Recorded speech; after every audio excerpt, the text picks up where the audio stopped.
So my mother was from Argentina. My father was American, or I'm sorry, my father was Dutch. And my mother moved to Holland and never felt at home there. My father was an old-fashioned guy who believed he brought home the bacon, and my mom took care of the 5 children, who she didn't enjoy that job. She felt very lonely.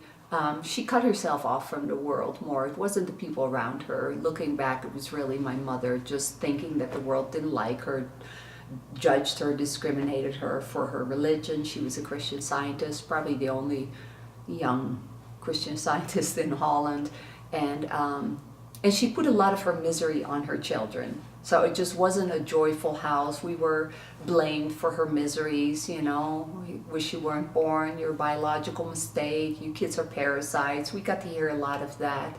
And I think because she was afraid of losing control over us, she was crazy strict.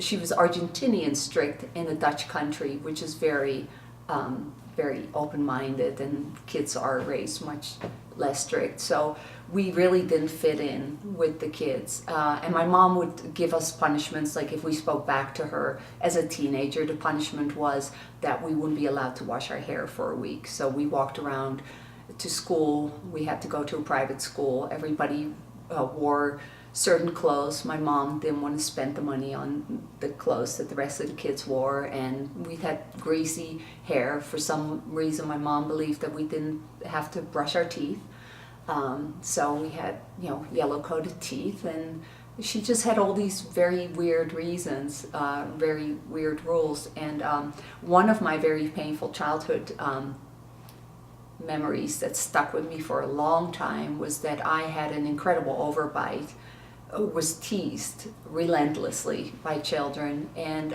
so I wanted braces. It wasn't that my parents couldn't afford it, but my mother, being a Christian Scientist, told me, close your mouth, pray to God, and your lips will be God's braces and your teeth will go back. Well, obviously with a 13-millimeter overbite, that didn't happen. And my father finally convinced her to allow me a retainer. My uncle was a dentist.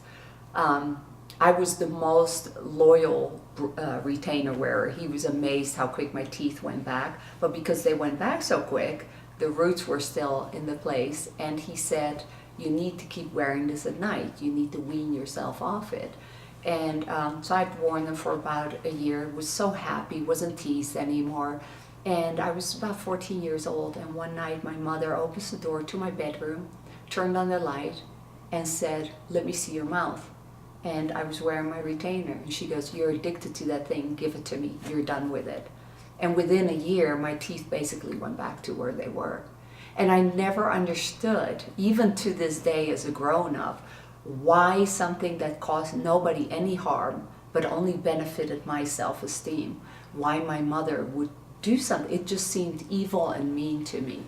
And so maybe to the average person hearing this, you know, if you've never had an overbite, you've never been bullied or teased, that sounds like, even to me at my age now, it's like, you know, what's the big deal? But when you're in that age, and we already didn't fit in on so many levels, and then something like that, and then with the greasy hair, and just the punishments never fit the crime and stuff. It was just it was a mentally abusive. Also, my mother really worked the sisters against each other, spoke bad, you know, just set us up against each other. And my sister, one of my sisters and I were the closest together, yet my mother wouldn't allow us to be in the same room chatting because she was afraid that we'd talk bad about her. So there was a lot of negativity and fear. Even though her words spoke of everything spiritually that I have learned to be true, like the Course in Miracles, all those things. She read all those books, but there was absolutely no application of it. So she was a very self-righteous woman with her words, this is how we need to live, but in her actions she was exactly the opposite.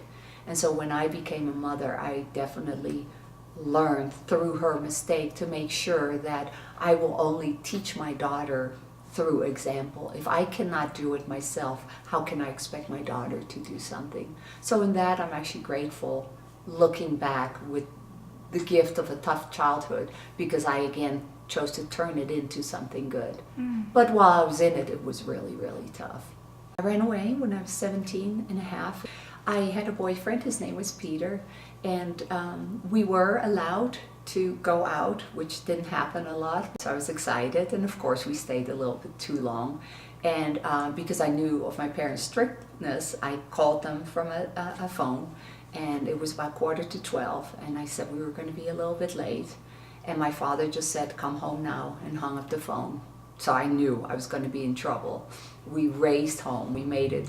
I think I got home at like 12:10. Went up to the back door, which was right next to my parents' bedroom, to knock on the door. They let me in, and I figured I was going to get it, but my parents just said go to bed.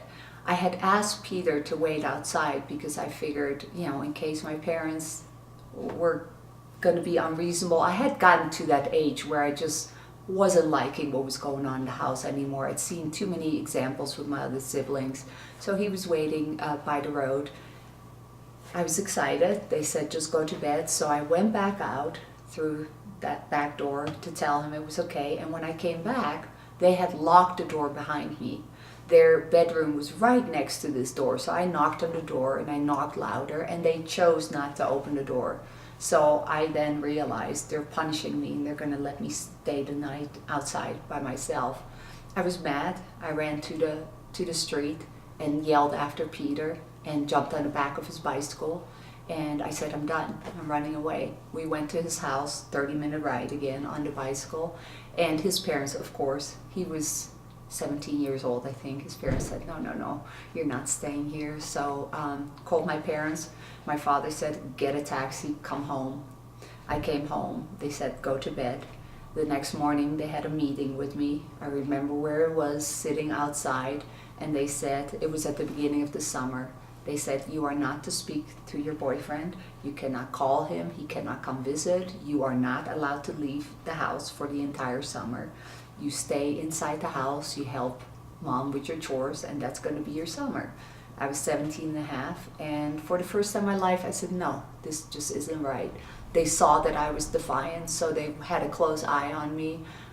They wouldn't let me go to bed before they went to bed because they thought I might sneak out, so my father would throw me back in the chair, tell me to sit, or he would tie me up. Never had to, but it was that uncomfortable.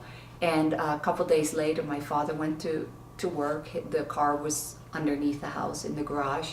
And in that moment, I decided that I was going to leave for the day. And I just had a white sweater on, jeans, and some slippers or something. I ran downstairs, grabbed my bike, all shaky, and it was a long garageway, ran outside with my mother running behind me, telling me to come back, and I left. And it was about 5, 6 o'clock in the evening, and I knew I had to come home and face the music. And because the music was always so strict, and in this case, I couldn't even imagine, because I'd really never broken my parents' laws. I was a very good, obedient child, but I figured if I was grounded for the summer over being late 10 minutes, I was going to be grounded till I was 30. And so that day I decided I'm not coming home. And even though over the next few days I wanted to go home, and my parents knew where I was working, but they never came looking for me.